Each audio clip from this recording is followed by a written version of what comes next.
The use of robots and AI represents the future of critical infrastructure inspection, repair and maintenance. Through the ISCF Robots for a Safer World scheme, 4 world-leading research hubs have been developing solutions for use in hazardous and challenging environments, such as those found in the nuclear, offshore and space sectors. The development of robotic platforms which can enter these environments to perform missions is only half the story. To enable their full potential, they need to be connected to digital versions of themselves and the environment through the use of digital twins. These digital twins can be used in a number of different ways. For academics and researchers, they can allow the rapid development and simulation of new algorithms, secure in the knowledge that the performance is similar to the real robot.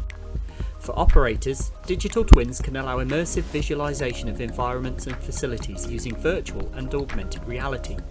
They can also provide real-time updates highlighting critical areas of interest.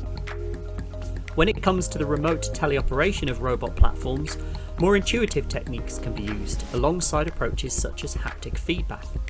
This will allow operators to be more efficient, accurate and quicker with their tasks. For the physical and digital systems to interact seamlessly, connective digital tissue needs to be developed.